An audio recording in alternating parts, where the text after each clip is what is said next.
Right, well, good evening, everyone. I'm Dr. Jenny Gilbert. I'm the coordinator of the Black Country Studies Centre and a researcher at the Black Country Living Museum. I'd like to welcome you.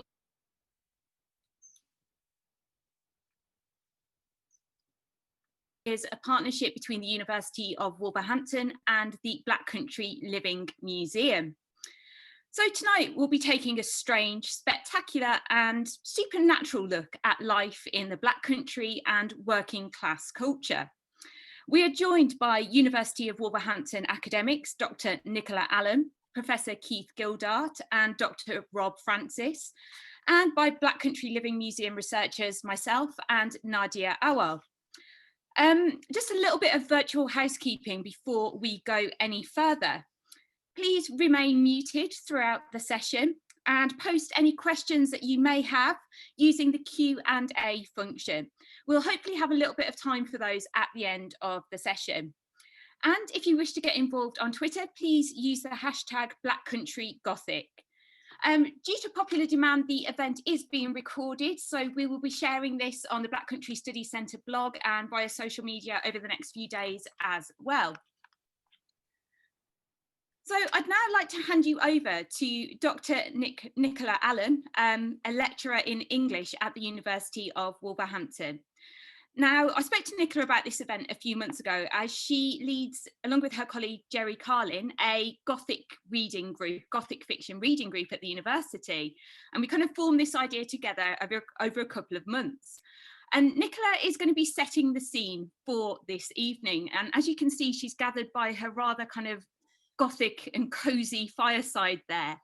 So Nicola is going to be defining the Gothic and looking at how we can apply that to the Black Country. So just to hand over to Dr. Nicola Allen. Hello, I hope you can sort of hear me all right. I have to sit quite far away so I can fit the fire in. I quite like doing Halloween things online because it means that I don't have to dust and it's just part of the ambience.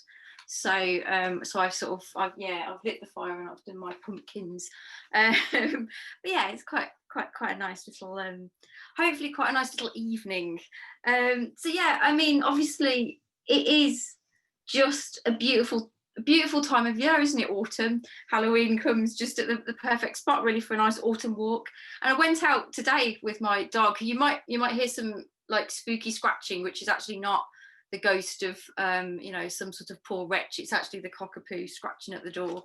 But yeah, I went out this morning with my beautiful dog, and all the trees are this gorgeous, orange colour, and you think, God, it's just so beautiful. It's not the kind of heady days of summer, which can actually get a bit tiring. It's nice and cool and it's dry and there's beautiful orange leaves on the trees. But of course, there is also this other element, isn't there, to autumn, the fact that they're orange. What's beautiful is actually kind of impossible to detangle from the fact that they're actually dying. They're only orange because they're dying. And this kind of brings us to something that I think we can't really escape, and that Halloween and that Gothic fiction is sort of drawn to, and sort of helps us to kind of to think about, which is obviously, those things that we don't like to talk about in polite company. Death and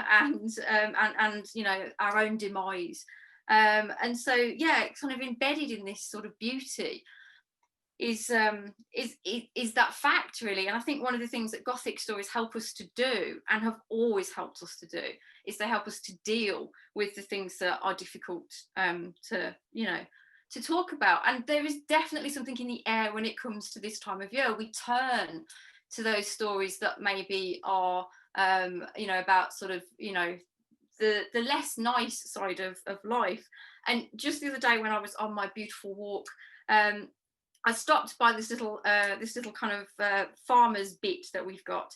So I walked near the Seven Cornfields, and there's a couple of lovely Gothic stories just near where I actually live, which I'll, sort of share with you. One of them is old, one of them is not. One of them is just that I was sort of standing there looking at the pigs, and the farmer came out and started to have a socially distanced chat with me, And he sort of, it's just funny because it's just that turn of the year. Normally he's telling me about egg production, he's telling me about geese. And he said, oh, the thing about pigs is they'll eat anything, you know, if you ever want to dispose of a body, just chuck it to the pigs because they'll eat everything, even the bones. And I was kind of partly thinking, do I look like the sort of person that requires that information? But I was also thinking, there is something about this time of year where we sort of turn to that, you know, to that stuff. And there's this other sort of beautiful kind of Gothic story that I heard on the same walk. But it was these two people that came and they started to tell me about this mill pond that's kind of on the walk, that's really boggy now. And it's kind of where there was the old brick factory. And it's really overgrown, but it's still kind of, you know, you've got to put your dog on the lead, make sure it doesn't go in. And these two guys were telling me about the story of a horse and cart that, including the rider, is apparently buried in this mill pond because he went off the road and he sort of he disappeared into the mill pond. But what I really liked about them telling me the story, and a woman came along and she joined in as well, was that they had an argument almost immediately about the story. So I had 3 different versions of the same story from 3 different people that have always lived in the area. And that is exactly what sort of, I think what Gothic sort of stories should do. Every time they're told, and they're passed down from generation to generation, and every time they're told, they shift a little bit. Even with the 3 people that were sort of telling me, you know, this story about this horse and cart that kind of ended up in the mill pond. And I think that's an integral part of Gothic fiction, is it evolves. And actually it belongs to the teller. It's an incredibly sort of democratic form, I think. And I sort of just, you know, I really like that fact, really, that they had this argument. And then, of course, and the woman then said, oh, I tell my kids that story because it stops them from playing where it's dangerous. So I really like that it's got this function as well. If she just said, don't go there, of course, the first thing you're going to do is go there. If you say there's a ghost there, you know, sort of slightly different effect. So yeah, I really sort of liked, I really like that story, and there's tons of other stories. I know that Jen and Nadia are going to tell you some of those, so I'll sort of let them do the kinds of you know, the local sort of detail. But yeah, I think the other thing to sort of mention, I suppose, is that, you know, that story about the horse and cart being in the mill pond sort of immediately reminded me of The Woman in Black.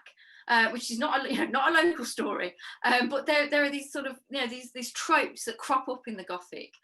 And they're beautiful because they're flavoured with local colour, but they can be, you know, not even just national, they can be global. So you get these beautiful sort of lovely local little inflections of Gothic stories. So if you're trying to escape a vampire and you live in Southeast Asia, you might throw sticky rice at it. If you live in Europe, you're probably going to use garlic. But, you know, but there's still the idea of the sort of vampire. So I love the fact that they allow us to keep our sort of local flavour, but they also connect us to, you know, to almost everybody else on the planet. There's actually not a culture that we know of that doesn't have some form of ghost story, some form of sort of haunting. You know, the idea of the haunted house is pretty much global. And this is true of the most developed societies you can think of, and also of you know, tribes that live in really remote places that are almost untouched by the modern world. The Gothic kind of is everywhere. But like I say, it gets these local inflections. And I just think it's the most wonderful form because it allows you to keep your local character, but it connects you to everyone else all at the same time. And I don't know many forms that actually do that. I think it's a sort of stunning form. I mean, we can also spot some changes if we follow kind of Gothic tropes through the ages. We find things like we tend to get vampires when we're in periods of economic boom, and we tend to get zombies when we're in periods of economic depression. So there's this evolution of the form. And we've just got a picture of Mary Shelley up as well here, which brings me nicely onto one of the other reasons that I love Gothic fiction, which is that it's one of very few forms. I think maybe only romance fiction does the same thing. That very much is kind of part of a female tradition. And not exclusively so, but evidence of this female tradition can be found in the fact that there's a really famous short story that I give to my class in the first week. It's an 18th century short story, and it's called Suburchander Fragment, and it has everything you want in a Gothic story. So it's a knight on the way home from a battle, and he finds a ruined castle, and he goes up into one of the little kind of turrets of the castle, and there's a feast laid out, but there's nobody there, and then there's a sort of strange arm that kind of, you know, touches him, and I won't ruin it, and it's got a kind of really open ending as well, but it's beautifully sort of told. But the thing that's really interesting about this is it's often wrongly attributed to Anna Aitken, who's a well-known writer, when actually it was probably written by her brother John. And so I don't know of many forms where you get this kind of reverse sexism, where the assumption is that the woman has made the piece. I know that Jen and Nadia are going to talk about the other side of that. Women don't always come out on top, but of course, one of the key Gothic writers that you think of if you're thinking of the canon is Mary Shelley, this 19-year-old girl who wrote this story that is still with us. And I love Mary Shelley. There's just a lovely anecdote about Mary Shelley, because she went over to France with Shelley, who was going to become her husband, and her sister, and they keep this diary. And Mary Shelley's pretty sure that she's pregnant. She's eloping, and she's pretty sure that she's pregnant. And she's kind of feeling really sick on this little boat, and she sort of lies on Shelley, and Shelley gives us this really romantic, so she's so overcome with love for me that she lies on my chest, and she's sick, poor thing. And of course, Mary in the little diary writes, "I'm pretty sure I'm pregnant. I really hate travelling by boat." So there's just this lovely sort of pragmatism about Mary Shelley. And weirdly, sometimes this too comes through in Gothic fiction, because what it can be is a practical way for voices that are maybe marginalised, or for stories that maybe don't get told. It forms a kind of practical way for us to tell those stories, to hear those voices. And so whereas, Shelley's got his version of what's going on there, Mary's got her own version. And when she's writing, Frankenstein, she can play out some of her own ideas and tell her own stories, even if it's through the guise of, this creature. And we find this quite frequently, especially when it comes to women, but to other sorts of marginalised voices as well. And the Gothic is a really sort of, malleable form. I think one of the most famous uses of the Gothic is actually Marx and Engels, who start their political pamphlet with the phrase "a spectre is haunting Europe." So they kind of they use the Gothic because it pulls people in, it makes people listen, it grabs your attention, even if you're otherwise maybe not that interested in hearing, a political pamphlet. It's a powerful force. And yeah, it's partly powerful because, as we can see, the pictures that are coming up here, pictures of ruins, Dudley Priory was one of many priories that, of course, are destroyed in the Reformation. And it's one of the sort of beginning points for our sort of, for our obsession with the Gothic. What you get, of course, is these enormous seats of power, huge buildings that would have been ornate and beautiful and full of riches, that you can't actually, it's too expensive to pull them down. So what happens often is you get the roof is taken off, the windows are smashed, they're ransacked, but then they're just left. And so you get these beautiful sort of echoes of a power that once was, but has now gone. And I think that can become a really powerful tool for Gothic writers and for Gothic stories, is that they actually show you that the powerful are not always going to be powerful. They have a really sort of nuanced and beautiful element to them that help us to kind of think about, about maybe changing the kind of power dynamics of the place we live in. And of course, this fits into one of the other sort of origin narratives of the Gothic, which is that it becomes very popular as a reaction to the Enlightenment. So we move into a really heavily rational way of looking at the world.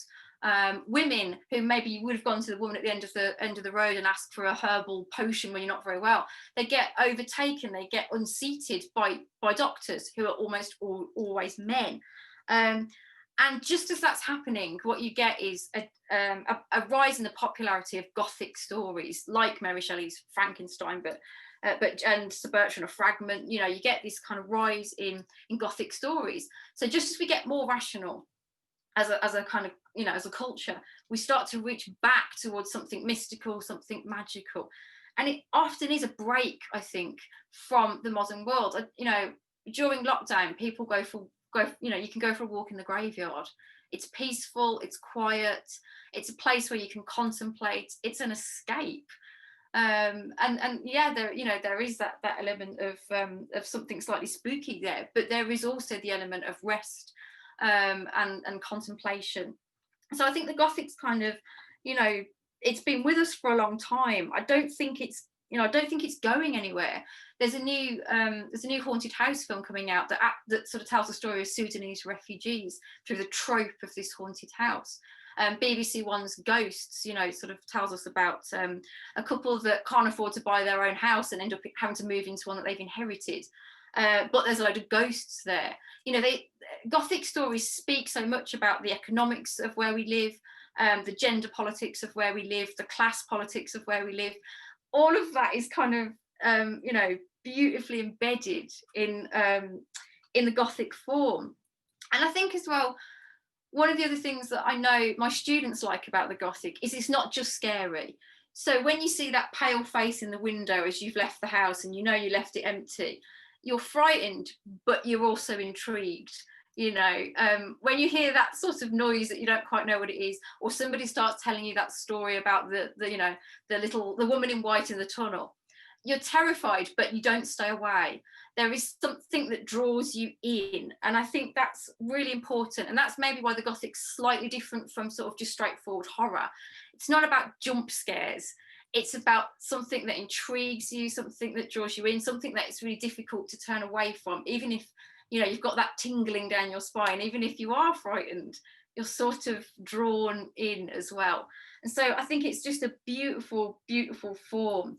And it's a way, I think, of sort of handing down stories from generation to generation.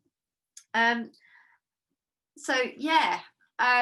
think some of those local stories, Jen and Nadia are going to give you a bit more information on those now. They're really, really hot experts, and they've got a really interesting presentation that I'm really looking forward to. So please, in your living rooms, give a warm Halloween welcome to Nadia and Jenny.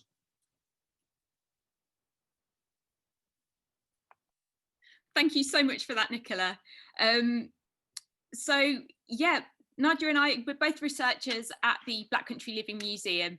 And this evening, it's a really great opportunity for us to share some of the research that we've been doing over the last few months, I guess, in kind of preparation for the museum's October half-term programme. And some of that research, if you visit the museum at some point this week, you will see some of that research kind of taking a physical form across the site. There's numerous kind of interactions happening, there's stories being told. But this evening is perhaps an opportunity for us to be able to share some of the more, I don't want to say sinister, but perhaps some of the darker stories, or some of the more challenging stories that perhaps we couldn't quite find a way to fit them into a kind of a family-friendly half-term programme. So it's a real sort of honour to be able to kind of showcase some of those stories with you. They are all stories about real lives in the Black Country. Yes, we're talking about ghosts, yes, we're talking about the supernatural, but with all of these stories, you don't have to look too far to begin to see how they become attached to true stories or to kind of misunderstandings that took place in the real world. And it is really interesting to hear kind of Nicola's points about marginalised voices as well, because I think when we're talking about Black Country horror, Black Country Gothic, you see a lot of those themes beginning to emerge in the stories. And I think both Nadia and I, we're going to be looking at stories that in particular kind of shed light on the lives and perceptions and perhaps some of the inequalities that were faced by women in the Black Country. So the first story that I want to touch upon is the White or Grey Lady of Cosley Tunnel. And this is a really nice example of how a local urban legend fits into a global story. So anyone who knows Cosley, I personally grew up there, and I have sort of first-hand experience of this kind of the ghost of Cosley Tunnel, the Grey Lady. I have never been into Cosley Tunnel. It was built in 1837 and it runs from Ivy House Lane in the north and School Street in the south. It runs for 329 metres and I am utterly terrified of it. When I was a little girl, it was a dare to go into the Cosley Tunnel, and you were told that if you took a few steps in, a grey lady ghost would appear. There are all sorts of horrific stories about someone coming with a knife and stabbing you in the back, and all these sort of weird superstitions that you had to perform, kind of say the Lord's Prayer backwards in the mirror and you protect yourself from the grey lady. And I was terrified, and I never went into that tunnel for that exact reason. Part of me thinks maybe I should go and revisit it as an adult and just get over it. But through my work at the Black Country Living Museum, I've begun to sort of unpick what this story is all about and where this story has come from. And so it's a local haunting, it's a local tale, but it fits within a global tradition or a global trope of horror or Gothic stories. So grey or white lady phantoms are a global phenomenon. They are an apparition of a ghostly female character, often sad or melancholy, sometimes menacing. And they're characterised by their tattered white or grey clothing. And globally, they are attached to locations that have witnessed female suffering or injustice. And it turns out that this is exactly the case with the Grey Lady of Cosley Tunnel. Now, just to warn you, the story that I'm about to tell, it's quite a sad one, it's quite a tragic one, and it's quite an emotional story in some respects. And I must admit that whilst I was kind of doing the research to it, I became quite attached to the character and to this woman, Hannah Johnson Cox, a real Cosley woman who found herself in some really quite tragic and horrific circumstances. So on the 14th of June, 1901, Hannah Johnson Cox drowned her two youngest children in the canal just at the entrance to Cosley Tunnel. Her children, Flora, were aged 2 and Mary Magdalene was aged 3. Hannah immediately turned herself in to the police at Cosley Police Station and confessed her crimes. She stated that she loved her children dearly, but could not bear to see them homeless or suffering. And whilst it was undoubted, apparently she wrapped her children in her apron and threw them into the canal. And whilst it was undoubtedly a horrific crime and it was widely reported in the local and national press, when you begin to look into the story of Hannah and the events that led to this tragedy on the 14th of June 1901, you begin to see that she was in a really quite impossible situation.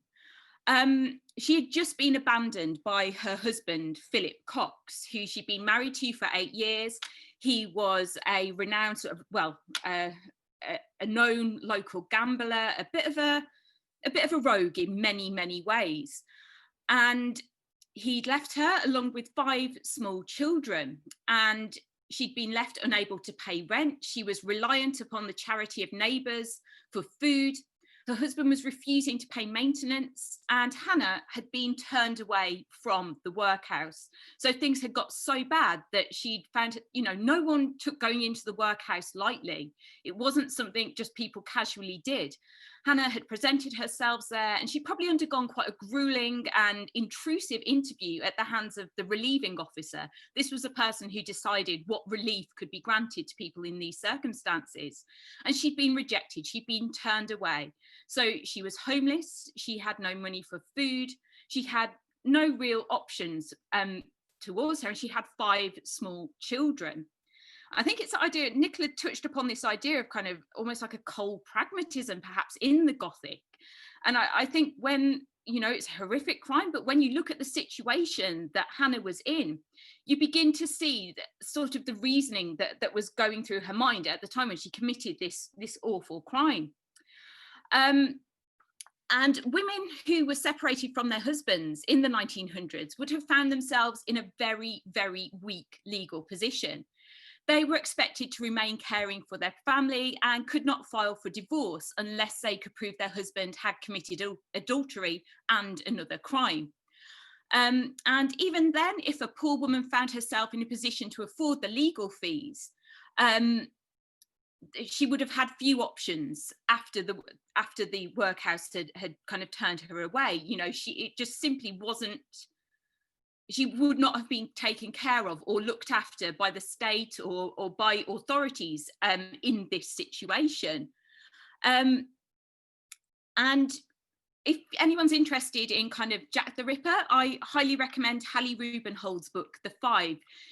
She kind of shifts the focus in this book away from the kind of the character, that sort of really kind of uncomfortable character of Jack the Ripper. And she shifts focus to the lives of the women who he killed.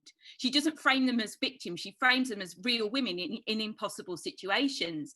And when she's discussing some of the women who he murdered, you kind of begin to see these patterns of women finding themselves severely disadvantaged at the hands of the state, severely kind of disadvantaged in terms of their kind of relationships with their partners or lovers as well. And I kind of made the connection there with the life of Hannah Johnson Cox, that she too found herself in this perilous situation where perhaps the only options for her would have been things like prostitution or heavy drinking as well. So it's kind of a recurring theme, I think, when you look at women in poverty. So it was a really desperate situation, and it really captured the imagination of both the local and national press. The Times covered her trial on the 29th of July, 1901. And in this article, they describe how intelligent, how bright Hannah was, how kind of confident she was when she was talking. She wasn't kind of, how can I put it? She wasn't mad. You know, she was someone who was in charge, had command of her faculty. She knew what she was doing. Just a few quotes from this report.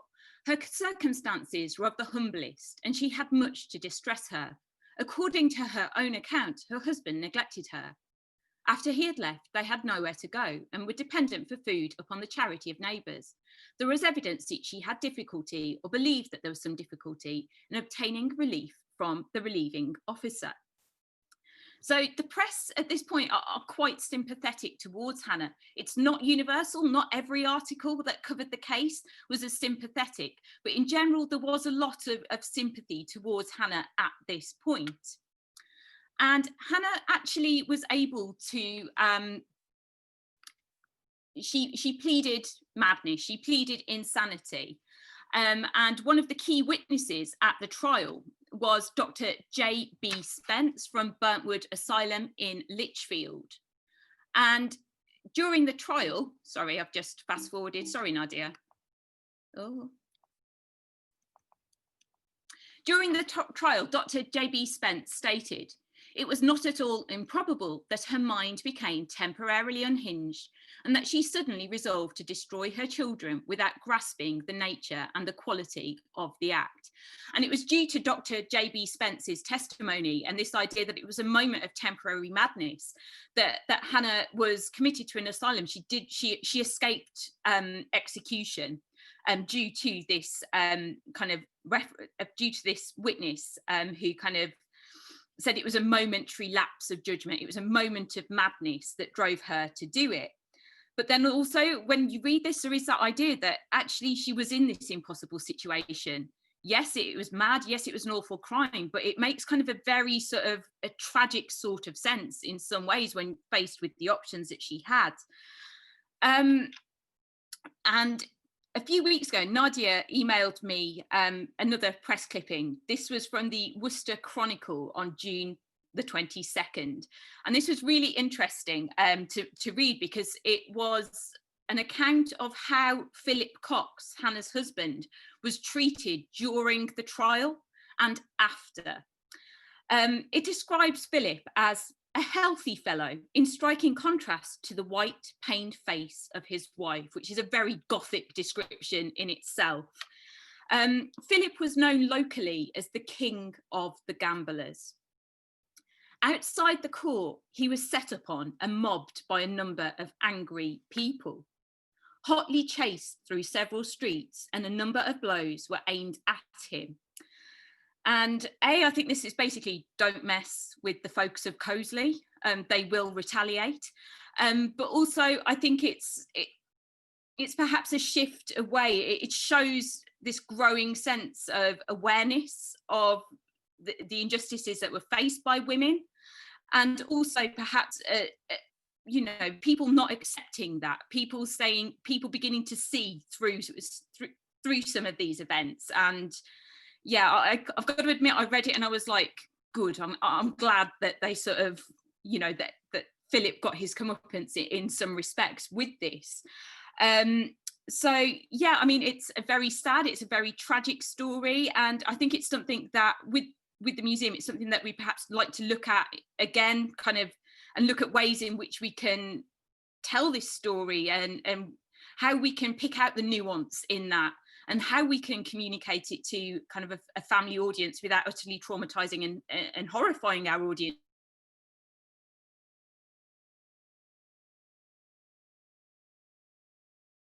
To you about the White Rabbit. Great, thanks, Jen. So yes, this is actually one of the key characters that we have researched and developed for our Halloween programming. However, what I'm going to do now is try and give you a bit more of the background detail that you perhaps wouldn't always get to fully appreciate during a visit. So the White Rabbit, it was a witch that could cast spells and exorcise demons. The idea of a white rabbit as a witch is quite common, linked to the concept of witches having a familiar and being able to morph into creatures such as cats or indeed rabbits. The white rabbit we developed here is linked to this sort of tradition, but there are also two specific Black country stories that we researched to feed into the historical character which roams around site this Halloween. So we found the story of the White Rabbit, who would use his abilities to help the local community, unless you angered him, in which case he would use his powers ultimately against you. It was difficult to uncover this specific White Rabbit story in heavy detail. As I mentioned, I guess there were quite a lot of white rabbits across the country, and as such, as a common name, it would be very hard to pinpoint exactly who was who. However, there was another white witch from the back country that we decided to pick up on, that being Cat Rose. Cat Rose was from the aptly named Hell Lane in Sedgley, and he was described as a fearsome fellow. If anybody offended him, he would swear a great oath and misfortune would fall upon them. He also had a very strong physical description, which helped us in creating the costume. The description being that he went around with his fair hair hanging down in a sort of pigtail, and he was dressed in very oddly coloured clothes.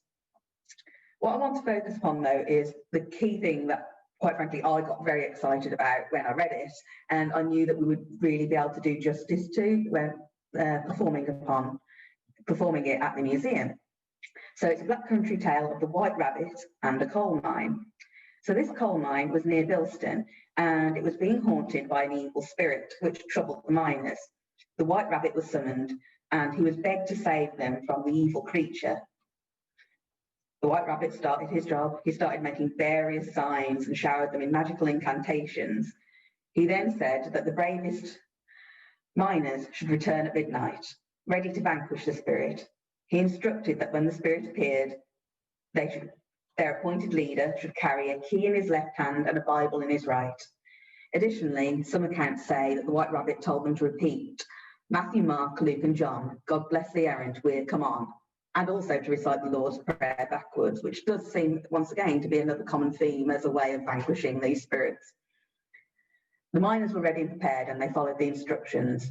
They appointed their miner Caggy as the leader, and when the ghost appeared, the miners approached. However, panic ensued when their incantation had no effect on the ghost, which was angrily advancing towards them. Suddenly, one of the men realised Caggy's error. Those with a strong Black Country dialect amongst us might realise what Caggy means. It's left-handed. And as he was instructed to hold a Bible in one hand and a key in the other, he obviously got it the wrong way round. One of the miners yelled, "Caggy, you idiot, put the book in your right hand." As soon as he swapped hands, the spook vanished, leaving only the unmistakable smell of brimstone. So rather charming, somewhat funny tale, but what relevance does the White Rabbit have to the community of the time? Death was a very common occurrence in the Black Country colliery. In the mid-19th century, for example, it was the most dangerous place in Britain in which to be a miner, with more deaths than anywhere else, often caused by falling coal and gas explosions. Given the dangerous nature of mines, funerals were common, and it was expected that the proprietor would pay for the costs and the butty would pay for the drinks afterwards. Miners appeared resigned to the ultimate outcome being death, and as such, that was part of the expectation that at least they'd get a good funeral.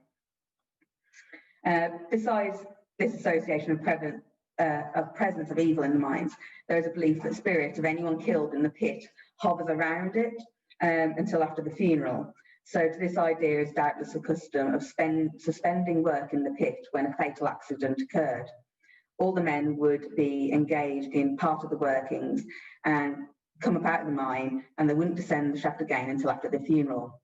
There's one particular example in Old Hill, Rowley Regis Colliery, where 6 miners were neglecting their work because they had all agreed that they would not go down until their comrade, who had unfortunately died in the mine, had had his funeral, and unfortunately they were fired.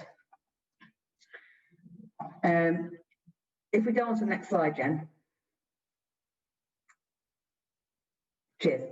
There are also many superstitions linked to mining, some of which you can see here, this being from Ye Collier's Guide to Signs and Warnings, a sign which is taken from a pub, listing various things that you could do that would be ominous. So, for example, a common one being Gabrielle's hounds. You shouldn't work that day if you heard them. So sort of screeching dogs that you might hear over the Black Country, which we more than likely the sound of geese, from what I can gather from research. So yeah, feel free to read the rest for yourselves, and I think it's just interesting to consider again how it's just demonstrative of how many of these dangers there were for miners and how these superstitions overlapped with worries of death. Another example of a superstition is knockers, which were imps or fairies which lived in the Black Country. They were known across the country. Cornwall in particular has a really strong knocker folklore, if you want to look into that. They were mostly mischievous and they could be helpful, but they could also be malicious or even murderous. So they might, for example, steal candles, hide picks and clothes, make mysterious noises and jump from behind pillars of coal. But they could also just quite simply help and befriend a miner. There's one example I was reading about, this gentleman called Ben Crowder, who was a miner. He didn't believe, he was a skeptic, and then one day he stayed down the mine on his own and he suddenly found all these knockers helping him, and he was quite scared the next morning when he came up, but he told his friends, the fellow miners, "Oh, well, I'll tell you about it in the pub." So one may question what spirits were really at work there, but nonetheless, that's an example of a Black Country knocker story. So ultimately, these superstitions and the expectation of a good funeral are likely to have arisen out of that feeling of resignation of their likely fate. And as such, characters like the White Rabbit will have, despite potentially being fearsome, offered a source of comfort. As touched on earlier, these sort of Gothic stories can help us to deal with some of the less nice parts of life. And the next one, when you're ready, Jen. Thank you. Just finally, I just wanted to bring us back to the representation of witches, but specifically considering gender again. So on the left-hand side, you have a bit of a description of Nellie Nichols, and it describes in that very stereotypical witchy way, if you will, you know, the old hag imagery, which is still persistent to this day, really, isn't it? Whereas on the right-hand side, you've got a description of Cat Rose and one or two others, I think, and you know, it's just different. They're male witches, they're fearsome. There's definitely a feeling of them being more astute and powerful. And both of these examples coming from a particular article in Birmingham Daily Gazette, but it was definitely something I felt across my research that it was just a common trait, and it'd be really interesting to research this further and consider how it links to women's histories and the male-female representation. In that respect, you may have noticed from our first image of the White Rabbit that we've created on site, that was indeed a woman portraying the White Rabbit, and what it felt quite nice for us to be able to turn that on its head somewhat by having the White Rabbit being played by both male and female members of staff. To move on to a different story, is it the next one? Next slide. Okay. Yeah, thank you for that, Nadia.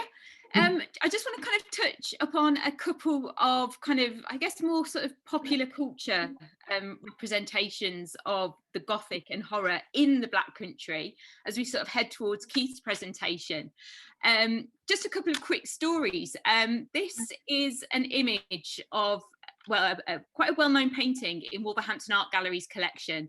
It's by the pre-Raphaelite artist John Collier. The painting A Sentence of Death was donated to Wolverhampton Art Gallery in 1934 following John Collier's death. And this painting, it's throughout its history, it's been considered a haunted painting. And it shows a doctor delivering some news to his patient. Obviously, it's not good news given the title of the painting. And for years, it fascinated viewers because it looked as if an apparition was appearing in the painting. And in 1946, the Express and Star, the local newspaper for the Black Country, in particular Wolverhampton, kind of covered this phenomenon and this fascination with the painting in the art gallery. And again, it's one of these ones where it was a kind of spooky story. It's almost this idea that people wanted it to be a spooky story for whatever reason, you know, that again, perhaps it's some comfort in facing the inevitable in life, you know, that yes, death is going to come, perhaps a coping mechanism for that. But it was quite a simple and pragmatic explanation. The artist, for some reason, previously had a figure on the canvas and painted over it instead of scraping it out. With the passage of years, the original figure is now beginning to show itself. And even reading that back now, it's in a way, it is still a ghost story. It is a ghost of a previous figure that has begun to reappear. So yeah, that's a painting in Wolverhampton Art Gallery. And a final quick one is perhaps the highest profile, I guess, Black Country connection to the Gothic. The one and only James Whale, perhaps the father of horror films as we know them. He was born in Dudley in 1889. And for those of you who aren't familiar with James Whale, he went on to become a huge Hollywood sensation, a huge Hollywood film director. But due to his sexuality and numerous other sort of tragic circumstances, he died in 1957 in Los Angeles, in Hollywood. I think it was actually suicide that led to his death as well. But James Whale was a Dudley-born lad who went on to be this Hollywood phenomenon. He directed Frankenstein, The Bride of Frankenstein, The Invisible Man, and he helped to define a genre. And Frankenstein, we could perhaps, you know, he had this wonderful imagination. It became a cultural phenomenon before and after this film, but I think the images that we have of Frankenstein and the tropes that we carry with it, we owe those in the main perhaps to James Whale as much as to Mary Shelley. So I just wanted to kind of leave you with a couple of more kind of popular culture examples of Black Country Gothic. And with James Whale, if you are ever in Dudley and you're at the Cineworld multiplex, there is actually a memorial to James Whale, and I think it's really nice to have on the car park there, and I think it's really nice to have that reminder of his connections to the area and his contributions. So I would now like to introduce you to Professor Keith Gildart. Keith is a professor of labour and social history in the School of Social, Historical and Political Studies at the University of Wolverhampton. He specialises in 19th century British history, especially working class and labour history, popular culture, youth, popular music and the British coal industry. So tonight, Keith is going to be talking to us about things that go bump in the night. Spiritualism, ghosts and horror in working class Britain, 1880 to the 1980s. And I, for one, cannot wait for this. So I will now hand you over to Professor Keith Gildart. Thanks, Jenny, and evening to everyone. It's a real pleasure to speak at an event like this. I don't really get the chance to talk much about ghosts and horror and things that go bump in the night, because in my day job, I'm usually talking about labour politics, trade unions and industrial conflict. But what I found while researching the British labour movement, and in particular working class culture, that spiritualists and ghost hunters kept popping up in the story of not just British socialism and its origins in the 19th century, but also in the broader culture of the working class. So what I'm going to do in my presentation is really give you quite a whistle-stop tour through my research and the main developments in the link between spiritualism and socialism in the late 19th century, but also I'm interested in the way in which the working class more generally have engaged with Gothic culture throughout the 20th century. So I'm going to be looking at the origins of spiritualism, ghost hunters who were also active in socialist politics, but also the impact of the Gothic and ghosts and the supernatural on broader working class culture. So first slide, Jenny, please. So the very origins of spiritualism in Victorian Britain we find in industrialising communities. And again, I'll be drawing on some local examples of this as I go through the presentation. But spiritualism arrives in the UK in the 1850s from the US. And again, this is a period where Britain is going through the Industrial Revolution. And in particular parts of Britain, spiritualism is filling a vacuum that's been left by the decline in orthodox religions in some of these communities. So spiritualism's taking root in places like Yorkshire, particularly Keighley and Bradford, parts of Lancashire and the cotton and coal towns of Lancashire, for example, Lee, and also here in the West Midlands, Wolverhampton, Dudley and the surrounding areas. So the key advocates of spiritualism in this period are the miners, the weavers and the factory hands of the Industrial Revolution. So there's a lot of spiritualists and people interested in esoteric religions in the 19th century that are drawn from social elites, but spiritualism as a new social movement and a new religion in the mid to late 19th century has a very, very strong working class base and is specifically rooted in working class communities. And again, you see a classic picture there of the table turning and the kind of scenes that we associate with the Gothic images of Victorian and Edwardian Britain. So next slide, Jen. So one of the things I was really interested in exploring, and I've written quite a lengthy article on this over the last few years, is this relationship between spiritualism, socialism and working class politics. So in some of the areas that I've already mentioned, in parts of Yorkshire, Lancashire and the Midlands, you get this burgeoning spiritualist culture, not just in terms of the creation of spiritualist churches and the creation of seances and spiritualist circles, but there's also a whole popular culture that emerges from spiritualism, particularly in the 1870s and 1880s. So there's a range of both local and national publications at this time, such as The Spiritualist, The Two Worlds, Light, and then in the 1930s, publications like Psychic News. So we see this occurring from the late 19th century.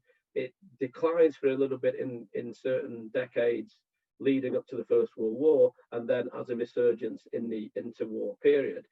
So seances, the supernatural and the Gothic become the central elements within working class culture, and you see it appearing in a number of working class autobiographies, and particularly in the life stories of some of the early socialist pioneers. And there's an image there of Kier Hardy, the iconic early leader of the Labour movement and the Labour Party. So Hardy was not only a socialist, he was also a spiritualist who attended many seances, and with him and the broader socialist movement, there was an advocacy of spiritualism. It was really tied into their critique of organised religion and also their materialist reading of the modern world. So people like Hardy and others on the socialist left believed that spiritualism could be proved through science. So it's a rational religion. It's a break with the religious orthodoxies.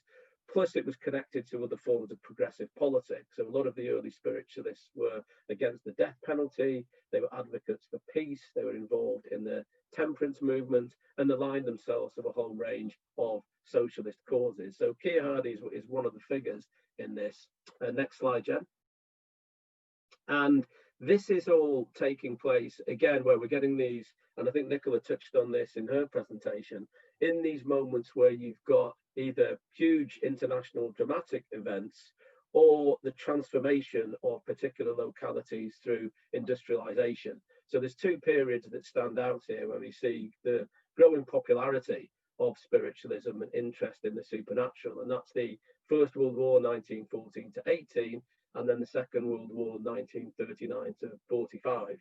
One of the most influential texts in this period is Sir Oliver Lodge's book, Raymond, or Life After Death. And Oliver Lodge, at this time, is one of the most eminent scientists in Britain. So he gives a certain legitimacy to belief in the afterlife and the ability of mediums to contact the deceased. So there's a lot of influential figures at this time who become advocates for spiritualism, which is also reflected in this more popular embrace of spiritualism and belief in the supernatural across working class communities. The other example is in the Second World War, and again we've had some mention here of witches and witchcraft. The image you see there is of Helen Duncan, who had built up a national reputation between the wars because of her ability as a medium.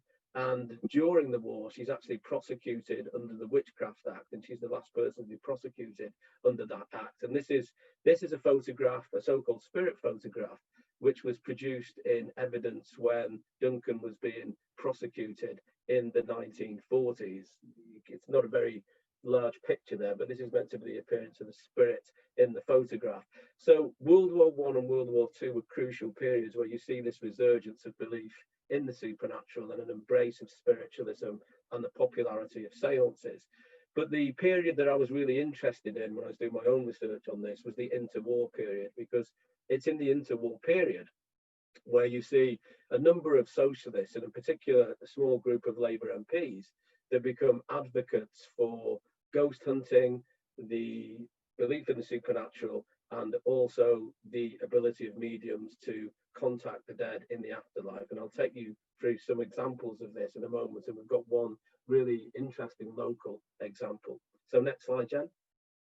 So the 1920s and 1930s is in some ways a golden age for supernatural activity and outbreaks of poltergeist activity. On the image there, you see Harry Price, who's probably one of the most famous ghost hunters in 20th century Britain. Price built up a reputation for debunking the claims of mediums and investigating haunted houses. His most famous case is Borley Rectory, which you see in the image there. And in 1929, there'd been a number of reports in the Daily Mirror and across the national press about the disturbances at Borley Rectory. Price investigated in 1938, and again, this becomes a sensational story across the national press and is really consumed by a lot of these working class communities in the late 1930s in this period where we're about to go into the big conflict, which is the Second World War. So from my research, I've seen a lot of in the local press and in the national press where you get kind of the more prominent stories related to the supernatural. A lot of them are kind of mini Borley rectories, which you see across the country and covered in the press. So next slide, Jenny. So I'm just going to talk you through a few examples of the individuals that I've been doing research on over the last 5 or 6 years. And I published an article on this in 20th Century British History 2 or 3 years ago. So there's some examples of Labour Party spiritualists, ghost hunters, and those who believed in the supernatural, who advocated for spiritualists in the Commons and in wider society. First of all, Frank Smith, he's elected as an MP in 1929. Smith had been in a lot of seances with Kier Hardy, who I've already mentioned. And after Hardy's death, Smith claimed that he was still in contact with Hardy through a number of spiritualist circles and through the appearance of Hardy within the seance room. Ernest Bennett, another interesting example. Bennett was Labour MP for Cardiff. He's elected in 1929. He has a relationship with Harry Price. They both investigate haunted houses. One of the most famous cases was the investigation of Stella Cranshaw in 1923, who claimed to be able to move tables, shift things around rooms, and have direct contact with the deceased that had passed on. So Bennett's an interesting figure in this period, and also popularizing tales of the supernatural, ghost stories, esoteric belief systems. So Bennett broadcasts a number of programs on BBC Radio in the 1930s, and one of his famous books, which sold quite widely across the UK, was his investigation of haunted houses. So Bennett, another interesting case. The local case here, which I think is really relevant to what we're discussing tonight, is Oliver Baldwin. Now, Oliver Baldwin was the son of the Conservative Prime Minister Stanley Baldwin, but obviously differed in his political outlook. Baldwin was a socialist. He was also the Labour MP for Dudley. He was elected in 1929 and sat for Dudley until 1931.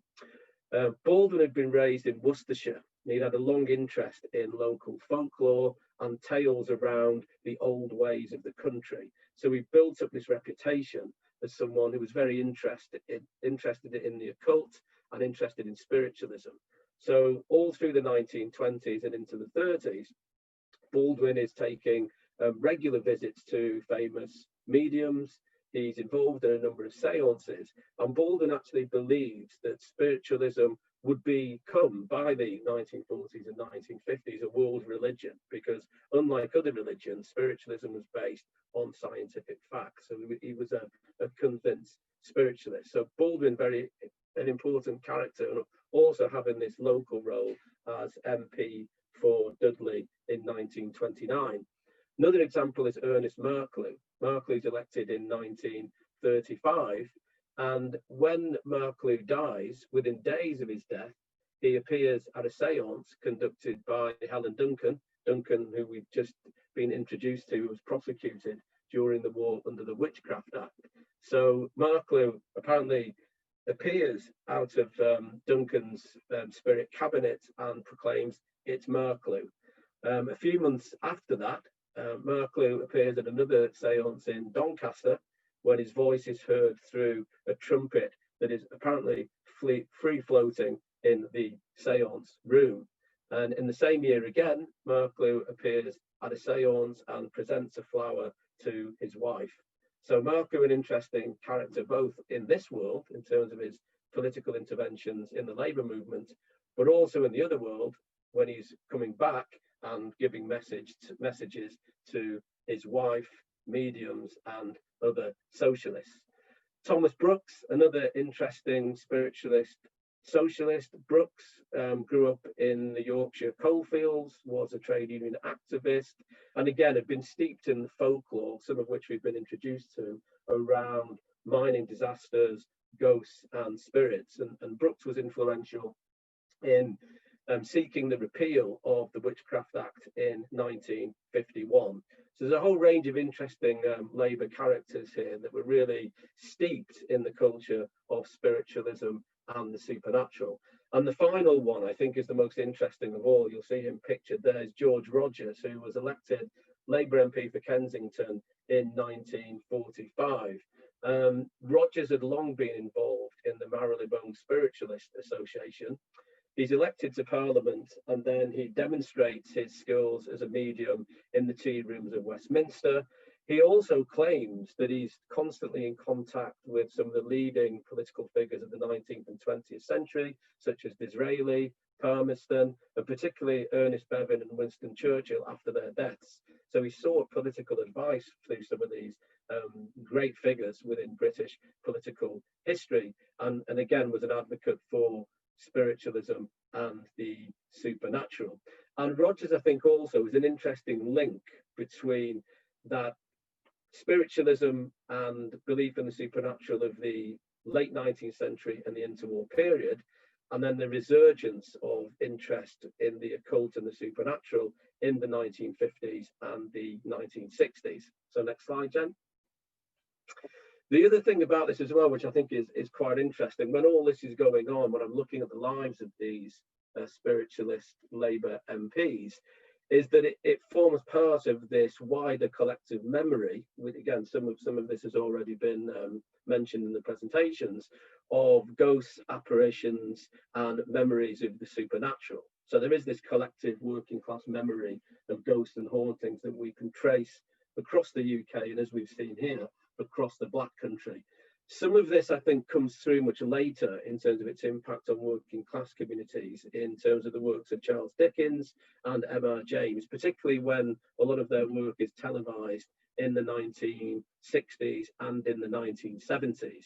So, and this comes out quite strongly when I've looked at, working class cultural history of the 1960s and 1970s. It's the ghost stories of Dickens, so things, obviously, A Christmas Carol, short stories like The Signalman, and then the ghost stories of M.R. James that are made into the Ghost Stories for Christmas on BBC in the early 1970s. So all this, I think, is a really interesting aspect of working class life, and it comes across strongly in working class autobiographies and also in literary representations of working class communities. So you often get these recollections of the spookiness of dark lanes, ghostly fields, haunted houses, and ghost trains. Love on the Dole by Walter Greenwood would be an example of this from the 1930s, the importance of belief in the afterlife, spiritualism within these working class communities. And also the way in which, I think is also quite interesting, that the supernatural, ghosts and horror become a more central part of working class popular culture, particularly in the post-war period. So the first ghost train is opened at Blackpool Pleasure Beach in the 1930s. And what you see from the 1940s onwards, and particularly into the 1960s and 1970s, is ghost trains moving from just being these public or quasi-public places where, people can go on these rides with their partners. They're these sites of intimacy. But also by the 1950s and 1960s, there are ways of presenting new types of ghosts and new types of monsters to the British working class. And that's something I'm interested in tracing in my own work. So next slide, Jen. So moving up to the 1950s and 1960s now, and again, I think George Rogers was really interesting in this, because up until the 1960s, although he'd been an MP elected in 1945, in the 1960s, he was still writing regularly for Psychic News, and he was still a public advocate for spiritualism and the occult.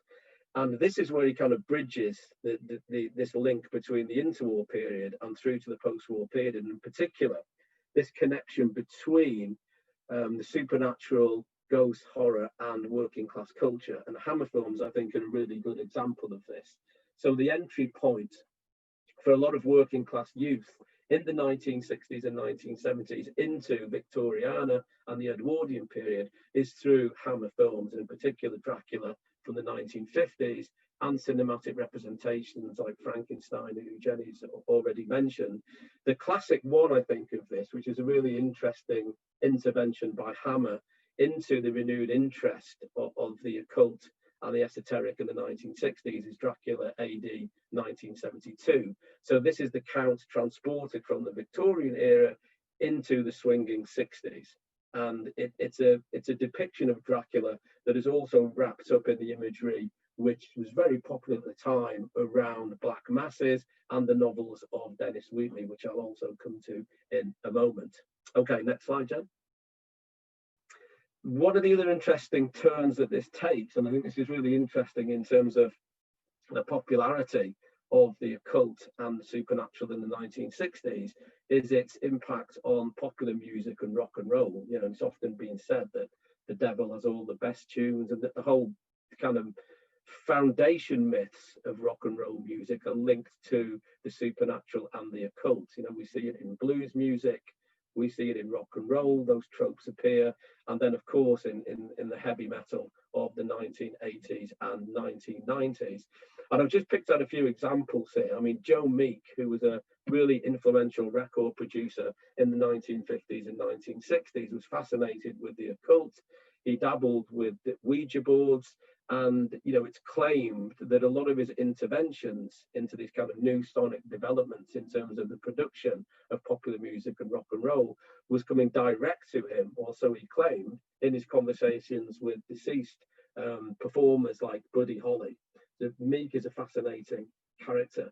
Then in the middle there, you have Dave Davis of the Kinks. And again, he's kind of connected to this broader working class community of North London in the 1950s and 1960s, where there was always someone in the extended working class family who had skills as a medium or was somehow in touch with the supernatural. So Dave Davis became a real advocate for the occult, for esoteric belief systems such as theosophy.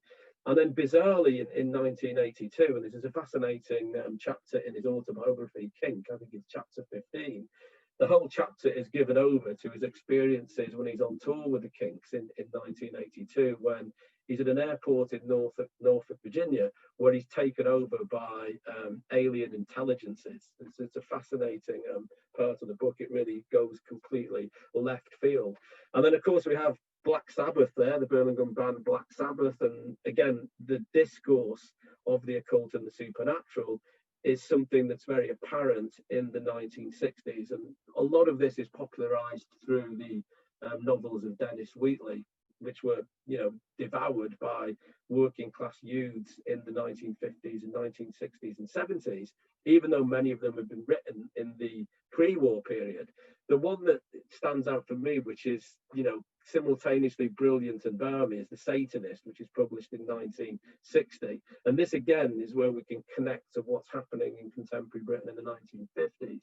In this particular Black Mass story, Wheatley claims that Satanists are in league with international communists to take over the politics of the British trade union movement. So the first 10 or 20 pages is given over to the threat posed by the Communist Party of Britain in the way in which it's trying to take over the British trade union movement. So there's lots of interesting crossovers here between kind of contemporary fears about the organised working class and also contemporary fears about dabbling with the occult and the supernatural, which some of this I've noted with some of these characters I've introduced you to. Okay, next slide, Jen. Okay, 1960s and 1970s, and there's another interesting thing happening here with cinema, and I'm also fascinated by the social context and the response to particular types of supernatural and horror cinema in these two decades, in the 1960s and 70s. And I think these two examples are really good ones. So what you have here is an example of The Devil Within, Quatermass and the Pit, a very British devil. And then you have a devil from without, transported from the United States in the form of William Peter Blatty's Exorcist, which was made in 1973 and released in 1974. So within Quatermass and the Pit, in some ways, it's a very English story. So it's this really an idea that somehow evil can be released, or the supernatural can be released through particular geographical ruptures. In this case, it's what they think is an unexploded bomb on the London Underground is actually a UFO from Mars, which, when it's opened up, you know, wreaks havoc in British society. It's also an interesting film because you get the deployment of particular class stereotypes throughout the film. So, you know, the typical kind of blimpish army major, you get the scientist who's steeped kind of in empiricism, but also has an interest in the occult, and then various Cockney types that appear at various times. So it's a fascinating film, not just for capturing the 1960s, but for capturing particular types or English types of ghosts and devils. In terms of The Exorcist, again, this is very different. What you have with The Exorcist, particularly its impact on working class communities in the early 1970s and the moral panic it generates. And obviously the local example here is that, you know, the Black Country has its very own exorcist in the form of Mary Whitehouse, who from the late 60s really, but particularly in the 1970s, is campaigning against the appeal of the occult, and particularly the way in which horror films are becoming much more graphic. So the Black Country Exorcist has some success in some areas, but never really is able to dilute the power of The Exorcist. And I think in a lot of the work I've done on working class culture in the 70s and 80s, particularly in terms of interest in the supernatural, The Exorcist looms large as one of these films that had this real impact of, you know, scaring working class teenagers and young adults in the 1970s. Okay, next slide, Jen. I'll work towards my conclusion. This is another period, I think, where we see in the 1970s and early 80s, again, in some ways, a golden age of the way in which the working class was being haunted by the representation of the supernatural, both in the popular media and in particular types of literature. So you get these magazines, hugely successful magazines that are serialized, like Man, Myth and Magic, which is published in 1970. On the other side, you've got the Unexplained magazine, which is published between 1980 and 1983. And then throughout the 70s, you know, a whole range of outbreaks of poltergeist activity. You see the second image there, which is one of the classic images from the Enfield poltergeist case of 1977.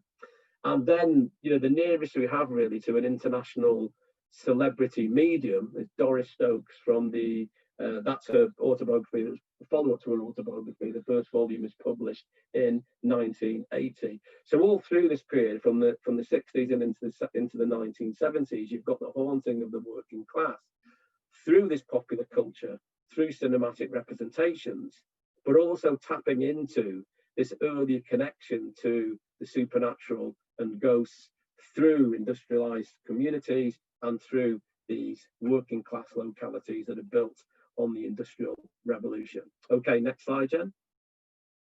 And then we move into the 1980s, and one of the things that interests me about this period is you get new types of devils and new types of monsters that are, you know, seen as more violent than ever before.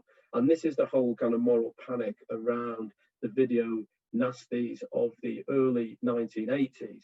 So we move away here from the fear of particularly English devils and monsters and ghosts to international ones. So the cannibal films that are being made by Italian directors, you've got the new wave of horror that's coming out of the USA, and also this new kind of moral attack on the leisure time and the culture of the working class, which is wrapped up in the politics of Thatcherism in the 1980s.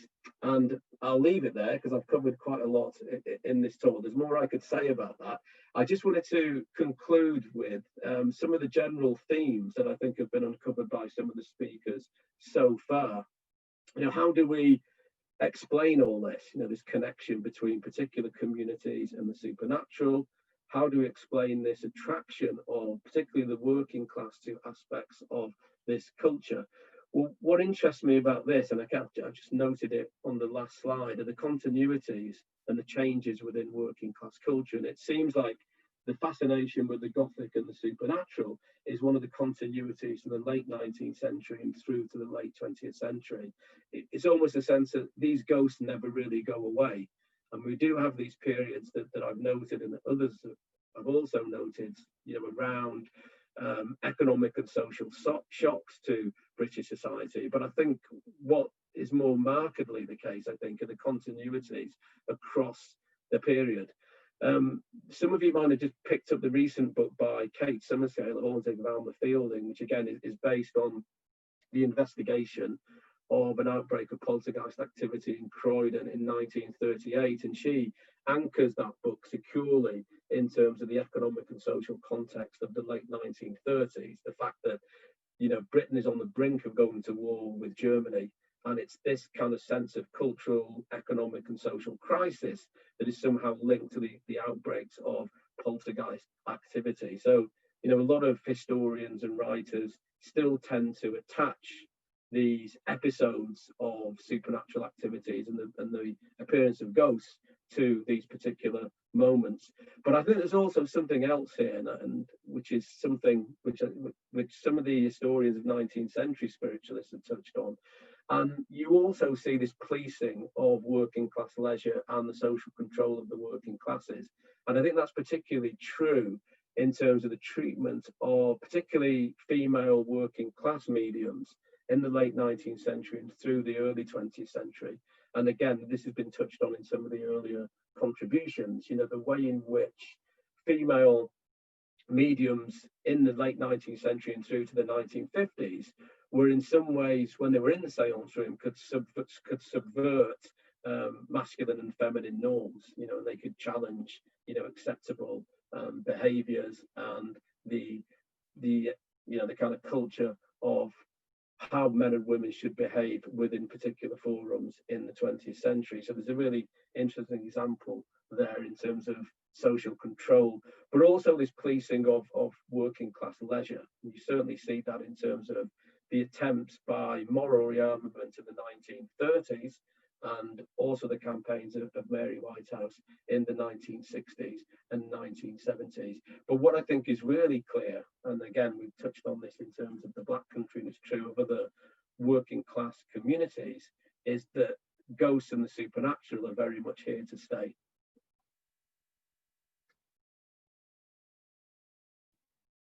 Okay, thank you so much for that, Keith. That was wonderful, and I'm kind of a little bit disappointed that we all didn't get visited by a ghostly voice declaring it's Marklew during that, but there's still time. So our final speaker is lecturer, author and all-round Black Country local legend, Dr. Rob Francis. Rob is a lecturer in creative and professional writing at the University of Wolverhampton. His debut novel, Bella, was published by Wild Press Books earlier this year. Rob is currently the poet in residence for the Black Country Geological Society and is working on the geopoetics of the Black Country region. Tonight, though, Rob will be reading from his own piece of Black Country Gothic, Bella. So over to you, Rob. Thanks very much. It's been really lovely hearing everyone speak this evening, and there's lots and lots of ties to the novel that I'm going to share parts of with you now. So this is Bella. It's a novel that came out with Wild Press Books earlier in the year, and it's loosely based around the local legend of who put Bella in the Wych Elm. And for those that don't know, at the back end of the Second World War, there was a group of scouts that went hunting for eggs, found the skeletal remains of a woman in the hulk of a tree. And to this day, no one really knows why she was there, who put her there, who murdered her. But around the same time, there were graffiti started to appear around the region saying, I know who put Bella down the Wych Elm and who put Bella down the Wych Elm. And I use this story as the kind of central piece for the meditations of my characters. There, many of them are trying to kind of figure out what it is that happened to her. Only I've moved Bella from Hagley Woods to Saltwells in Netherton, because it seemed appropriate for me to put a Gothic piece in that sort of liminal location in between the very easily recognisable Black Country town of Netherton and the shiny, bright, hyper-modern Merryhill shopping centre. So Saltwells in this text kind of becomes this sort of primordial beltland for spooky activity. So I'm going to share some of that with you now. It's a multi-voiced story, so I'll let you know when the voices change. This first one is Joyce. I still have nightmares. Most nights that Wych Elm appears in my dreams, with its twisting, spindly spider leg branches all coiled and curled into each other, ferreting their way out of that hulk of trunk, all wet, brown, mossy. It loomed over the place. It looms over my dreams. I could be dreaming of all sorts of lovely things, big feasts, lottery wins, family parties, whatever. Then it'll come. The wych elm calls. The dream breaks with the sight of those old fractured factories, the ruins and waste grounds of concrete, brick and rust, and then the tiny path that leads between the empty works and into salt wells.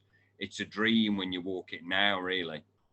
You go from the little row of shops with neon lights, people putting the gas on their cards, buying their Friday chips, traffic passing outside, past the church and round through the terraces in Derby End. Then you face the grey and orange of the decayed metalwork machines. You cut through it and suddenly you're not in Netherton anymore. You're in the green and brown, the moist dirt of salt wells. You trip up on nature. Nature trips you up. Bella. It's hard to be clear when you're dead. Nothing holds in the same way. It's hard.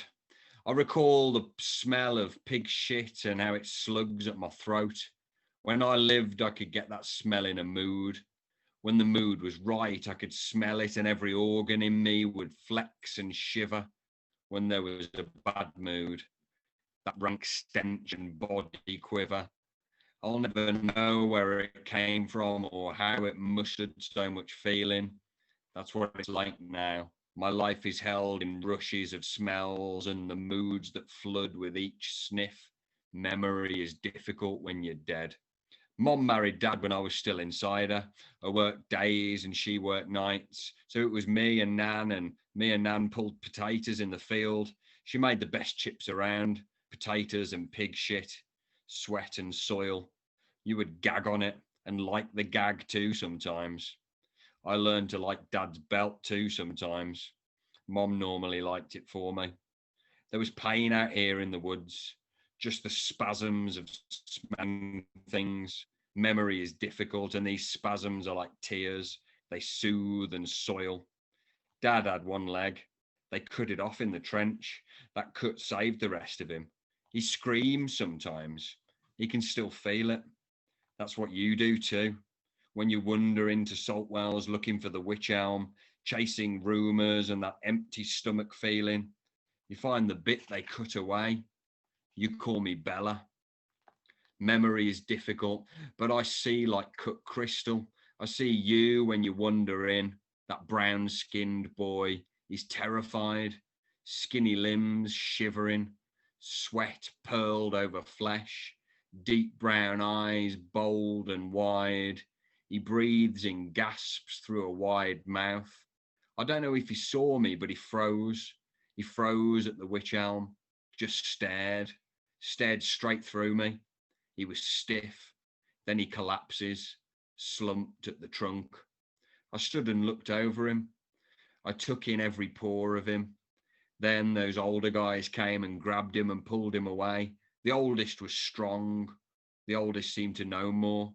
He could see something of me. He said, don't look at her. They carried him away in a rush. And I'll leave you with Michelle. You know, I thought of it before, but it's our town. It's Nethertown, ain't it?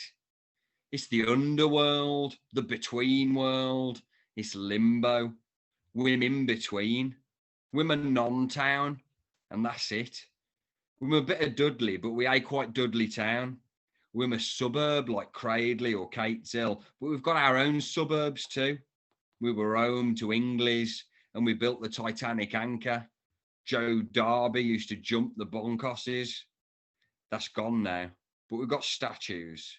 It's gone, and what's left is odd.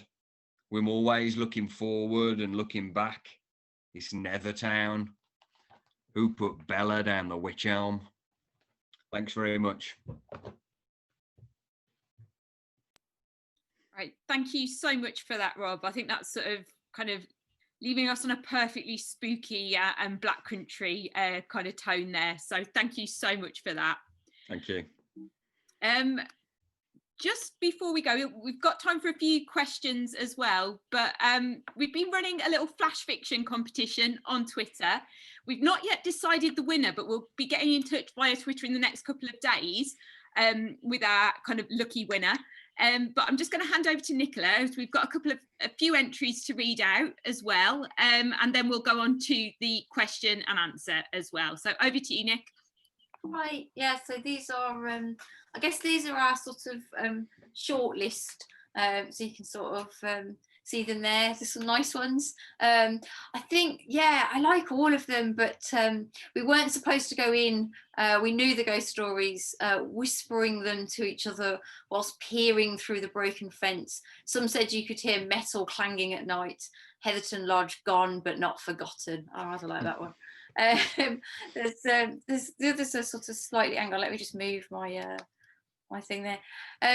The blood that covers me indeed is not mine. My skin is flawless, untarnished. Turning, I see the crumpled pile of skin, blood and bones that is no longer you. That one's rather nice. That's from Aliyah. So these are just, yeah, this is our long list. So the book club will sort of will convene and we'll pick the winner from these. And this one from Lauren. I couldn't see for the crows. They were everywhere, suffocating me, beating violent wings as I tried to drag the body of the young girl away from the attic. Will nobody save us from this house? So we've got some gorgeous entries there. I love the fact that you've done everything that Gothic stories should do. I mean, you know, you can play with the form. It's incredibly malleable. I think Keith really brought that out. But I love the fact that, like, so many of us, so much of the time, are drawn back to, you know, those sort of tropes that are kind of familiar, but beautiful because they're familiar. You know, a good Gothic story should have a haunted house in it, should have something that's unexplained, you know. If you go back to that one that I mentioned that we start with in my Gothic module, Suburchander Fragment, it does what so many of these do. So you're sort of channeling hundreds and hundreds of years, probably, if we go through the oral tradition, thousands of years of tradition. And I just love the fact that it's sort of, you know, it will not die, the Gothic. So yeah, do you want to move to the Q&A, Jen? But we'll let the winner know. Yeah, we're going to convene and we'll tell you who's won in the next couple of days.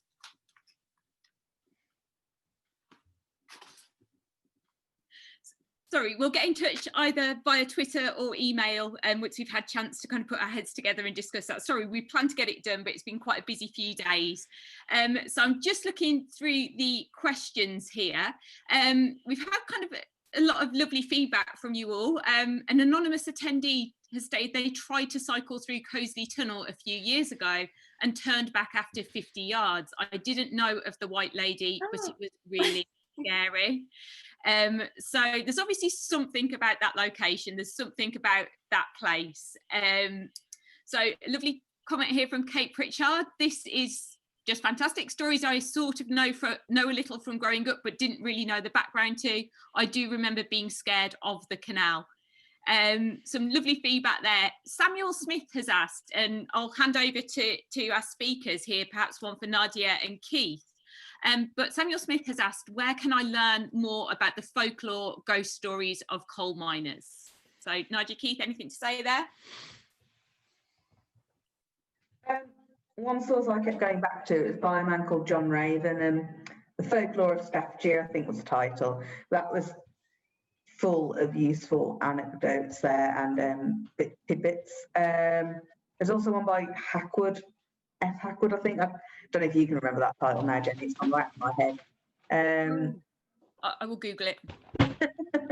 There were two in particular. I've got Black Country Ghosts and Mysteries by Aristotle Trump.